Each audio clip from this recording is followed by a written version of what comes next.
My daughter-in-law got promoted to regional marketing director. She took the whole family out to celebrate at some fancy steakhouse downtown, but guess what? She didn't invite me. Hours later, I get this text from her, Gary. Remember to winterize the sprinkler system tomorrow. Don't mess it up. I just typed back, okay?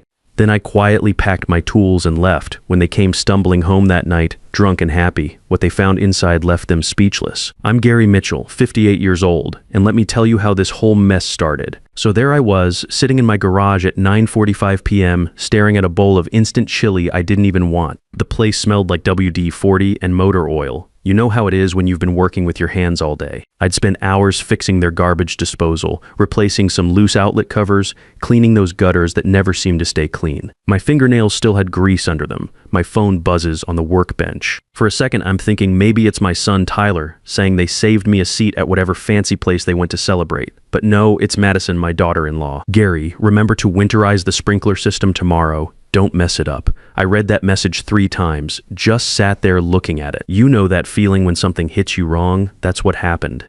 Here I am eating dollar store chili alone while they're out blowing money on steaks that cost more than my weekly groceries. And she's giving me orders like I'm the maintenance guy. So I do something stupid. I open Instagram. There they are, all over social media. My son Tyler in his good shirt, the one I taught him to iron when he was 16. Madison in this tight red dress, grinning like she owns the world. My grandkids Kyle and Ashley eating shrimp cocktail bigger than their heads. Tyler's brother-in-law was there, Madison's sister, even her mother flew in from Phoenix. 9 people total, living it up. The caption says, "Celebrating my queen's promotion, regional marketing director at 31. Here's to women who never stop climbing." 247 likes in 30 minutes. You get the picture. I close the app, put the phone down, look at my chili getting cold. And here's the thing, I didn't get mad, I didn't yell or throw anything, I just got real quiet, real focused, like when you're troubleshooting a circuit, and suddenly you see exactly what's been causing the short. I stood up slow, walked into the house, went up to my room, because what they didn't know, what nobody at that table full of expensive wine could imagine, is that I'd been getting ready for this moment for 6 months. This time, I wasn't going to fix their sprinklers. This time, I was going to disappear. And when they came home that night, what they'd find would change everything. But let me back up 3 years so you understand how a 58-year-old retired electrician who gave everything for his family ended up being treated like unpaid help. 3 years ago, I buried my wife, Carol. Breast cancer took her in 8 months, so fast I barely had time to wrap my head around it. Left me alone in our house in Riverside, this 2-story place where we raised Tyler, celebrated every birthday, every Christmas, every milestone you can think of. After the funeral, the quiet was killing me. Every room echoed with her being gone. Tyler shows up 3 weeks later with Madison, and he's got that look. You know, the one same face he made as a kid when he wanted something big. "Dad," he says while we're sitting in my kitchen, Madison and I are looking at houses. "We want something bigger for the kids. But this down payment is brutal." Madison's nodding, sipping coffee with those perfect coral fingernails. "The house we want is $195,000. We need $35,000 down, but we've only saved $18,000. They didn't have to spell it out. How much you need?" I asked. Tyler looks down at his hands. "If you sold this place, Dad, you could come live with us. You wouldn't be alone anymore. The kids would love having Grandpa around." Win-win situation. Madison gives me this practice smile. "It would be perfect, Gary. You could help with maintenance. You're so good with electrical and plumbing. We'd take care of each other like real family." That word, family. I signed the sale papers 5 weeks later. My house sold for $125,000. I gave Tyler the $35,000 for their down payment and kept $65,000 thinking it was my safety net. What I didn't do, and this still gets me, was put my name on their new house deed. Tyler said it wasn't necessary, that the house was for everyone. Why complicate the paperwork, Dad? And I trusted him like an old fool. The house was in Maple Grove Estates, one of those newer developments with the security gate, 4 bedrooms, 2.5 baths, 2-car garage. Nice, modern, and about as warm as a refrigerator. First few months weren't too bad. I'd get up at 6 a.m., make coffee the way Tyler likes it, strong with just a splash of cream, check the paper, start breakfast, get Kyle and Ashley ready for school. Madison would blow out at 7:30, always dressed sharp in those business suits, hair perfect. She'd barely look at me on her way out. Tyler would leave 30 minutes later, sometimes giving me a quick thanks, Dad, without really making eye contact. And I'd stay behind, fixing whatever needed fixing. Because every evening when Madison came home, she had a list ready. "Gary, the kitchen faucet's dripping again. Gary, that outlet in the master bedroom is loose. Gary, the garage door opener's making that noise again." Never, Dad. Never would you mind helping with. Just Gary. And an order, like I was building maintenance. The kids loved me, though. That was real. Kyle would come running when he got home from school, wanting to help with whatever project I was working on in the garage. Ashley would sit on this little stool while I organized my tools, asking a million questions about how everything worked. But whenever Madison saw us together, her face would get all tight. One day, Ashley says, "Grandpa, you're the smartest person I know, way smarter than Mommy," right in front of Madison. That night, I hear shouting from their bedroom, "Your father is undermining my authority with my children, Tyler. He spoils them, fills their heads with nonsense about fixing things instead of focusing on their studies. He's my dad, Madison. He's just being a grandfather. Your dad or the free handyman who doesn't pay rent." Dead silence. I'm waiting for Tyler to defend me, to say something. Anything. But nothing. And that's when it hit me. I wasn't the helpful father-in-law anymore. I was the burden they put up with. Months went by, and the humiliation became routine. Madison would have her marketing friends over and introduce me as Tyler's dad who helps us maintain the house. They stopped including me in family photos. Last Christmas, when they're taking the family picture by the tree, Madison hands me her iPhone. "You've got steadier hands, Gary." So there I am standing behind that camera, watching my family smile like some Christmas card while I disappear. That photo's framed in their living room now. I don't appear anywhere in that house, like I'm invisible. But all that built-up stuff over 3 years was nothing compared to what happened that September night when I got that text about the sprinklers. It started that Thursday morning. Madison comes downstairs practically floating on air. She's wearing her Navy power suit, the one she saves for big presentations, and this smile that could light up the whole neighborhood. I got it. She announces as Tyler comes down behind her, messing with his tie. "Got what, Mommy?"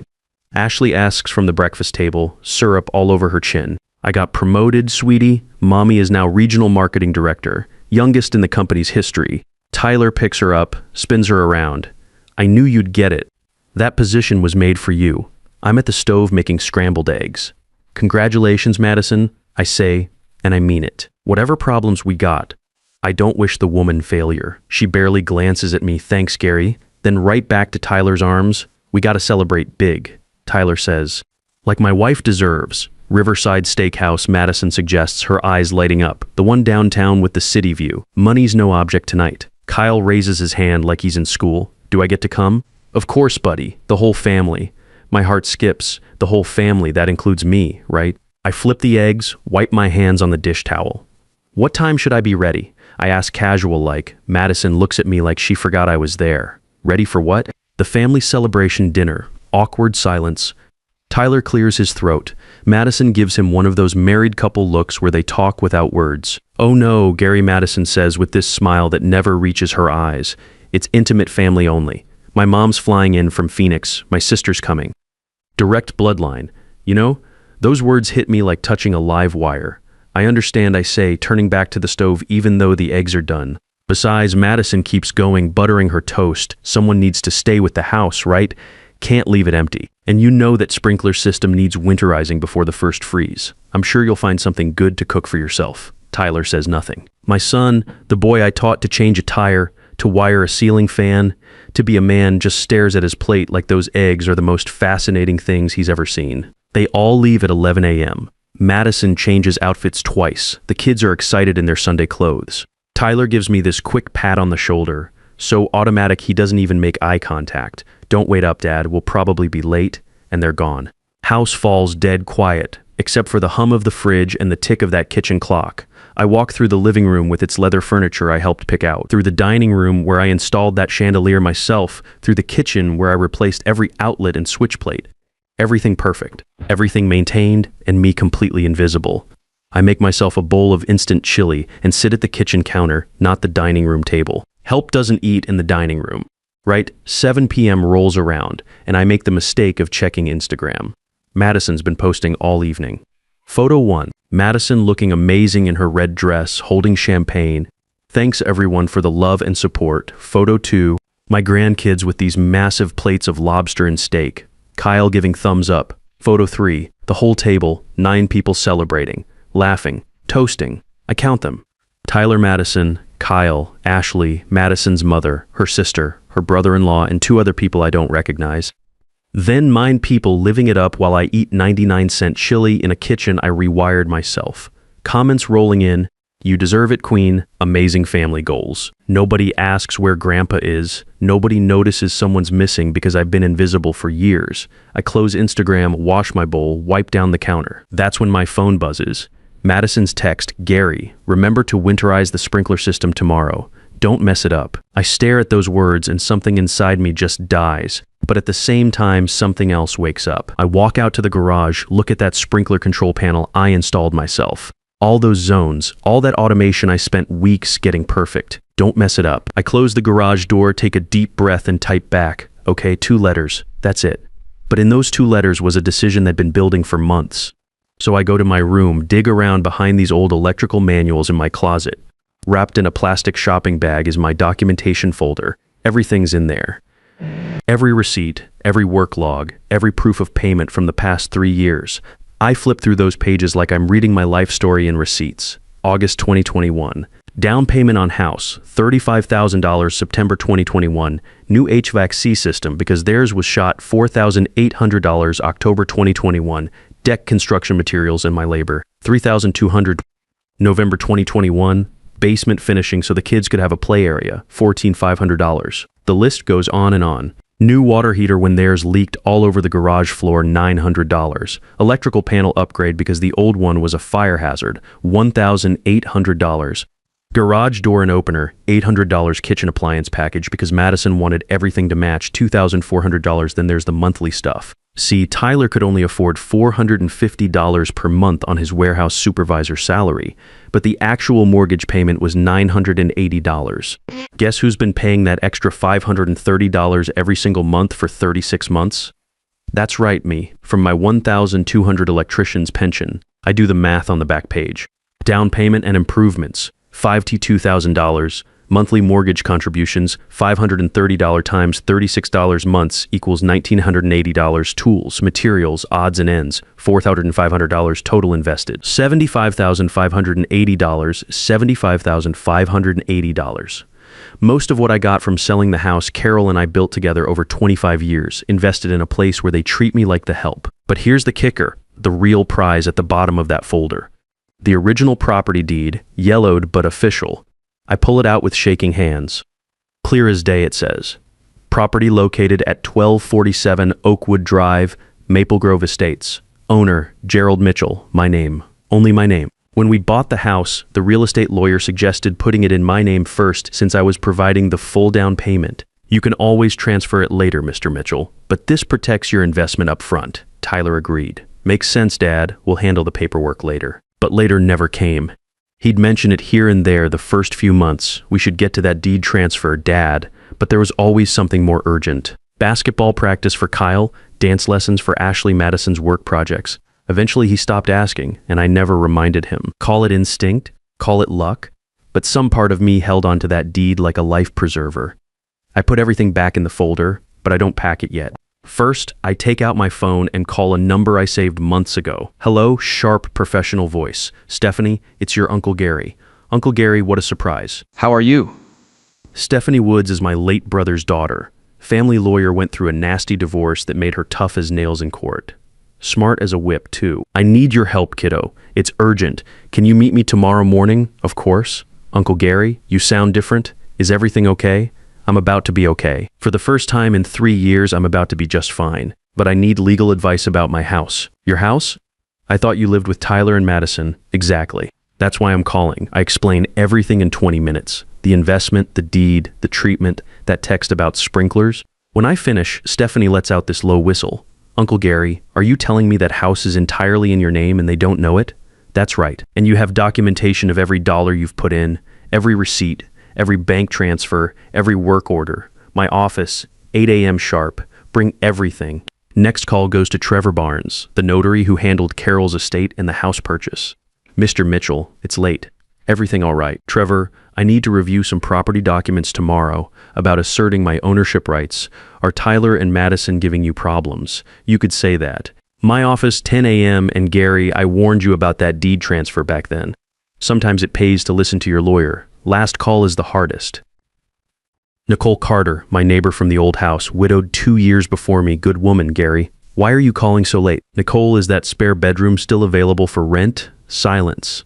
Then, what happened? I can't be invisible anymore. Can't keep fixing things for people who see me as free labor. You come whenever you want, Gary. I'll be waiting. It's 11:30 p.m. now. According to Instagram, they're still at that steakhouse having dessert and after-dinner drinks. Some $25 chocolate thing that probably costs more than my weekly groceries. I figure I got maybe 2 hours before they stumble home. I start packing, but not everything. Just my tools, my clothes, my photos of Carol, everything that's truly mine. Because here's what I learned in these 3 years, minus they got used to treating my stuff like community property. But there's one more thing to pack. I open my workbench drawer and take out this small digital recorder I bought 6 months ago at Radio Shack. Best $45 I ever spent. See, when you become invisible, people talk around you like you're not there. I captured 17 conversations over the past months. Madison on the phone with her sister. It's like having live-in maintenance. He fixes everything, watches the kids when I need him to, and I don't have to pay him or give him vacation days. Madison and Tyler arguing in their bedroom. Your dad's getting in the way, Tyler. Every time the kids respect him more than me, it makes me look weak. When he gets too old to be useful, we'll look into assisted living options. Madison with her marketing friends in the living room. You have no idea how convenient this is. My father-in-law handles all the household maintenance so I can focus on climbing the corporate ladder.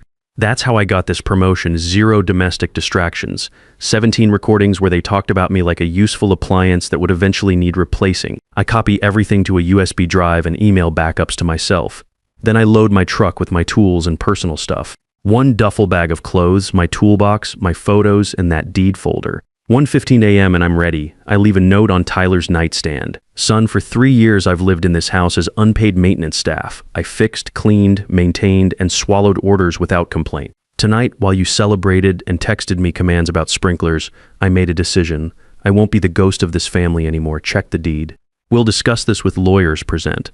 I've loved you your whole life, but love doesn't mean letting you walk all over me, Dad. I leave the property deed on Madison's pillow with a yellow sticky note. This house is in my name. It always was. $75,588 is invested. See you at the lawyer's office. I drive away at 1:30 a.m. In my rearview mirror, that house I helped buy and maintain disappears into darkness. And you know what? I don't feel sad. I feel free. When they got home at 2 a.m., drunk and happy, they find an empty garage where my truck used to be. Empty spaces where my tools had been organized, an empty room where I'd been invisible for 3 years. Kyle told me later that Tyler read my note 3 times before it sank in. Madison saw that deed and went white as a sheet. They called my phone 47 times that night.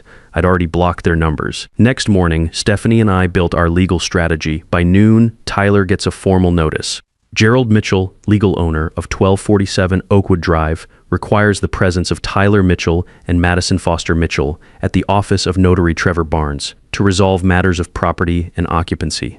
They show up looking like they aged 10 years in 2 days. Tyler can't make eye contact.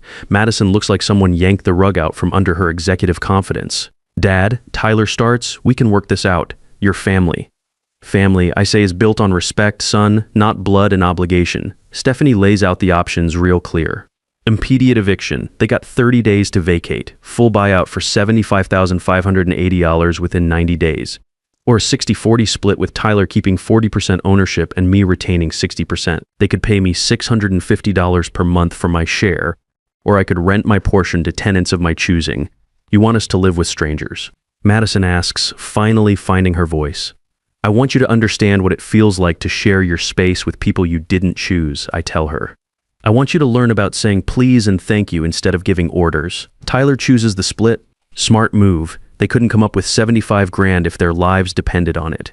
3 weeks later, Jennifer Lane moves in with her 2 kids. Jennifer's an elementary school teacher, 45 years old, respectful woman who's grateful for decent housing she can afford. Her son Shane is 16, helps me with projects in the garage. Her daughter Brittany is 12, does homework with Ashley at the kitchen table. Here's the beautiful part. Jennifer's kids call me Mr. Gary and actually say thank you when I fix something. Mr. Gary, thank you for fixing my bike chain. Mr. Gary, thank you for showing me how to use the drill. Basic manners Madison never bothered teaching her own kids. Madison has to share her perfect kitchen now, share her living space, share her controlled environment, and she hates every minute of it, but she keeps her mouth shut because she knows one complaint from me and they're out on the street. Tyler and I started going to therapy every Thursday, family counseling with Dr. Martinez downtown. First session was rough. We both cried like babies. But slowly, we're rebuilding what got broken. Tyler's learning to stand up for himself, learning that keeping peace isn't worth sacrificing family. I let her walk all over you, Dad. He told me during our 4th session, I was so scared of fighting with Madison that I threw you under the bus. That's not the man you raised me to be. Madison pays me $650 every month now, like clockwork. And here's the thing, she's learned to say please when she needs electrical work done. Gary, would you please look at the outlet in Kyle's room? It's like training a dog, but hey, progress is progress. I live 10 minutes away now in Nicole's spare bedroom. Pay her $400 a month for rent. Help around her place too, but as a friend, not unpaid labor. I see my grandkids every weekend. They come to Nicole's garage where I set up my workshop. Kyle's learning to use hand tools properly.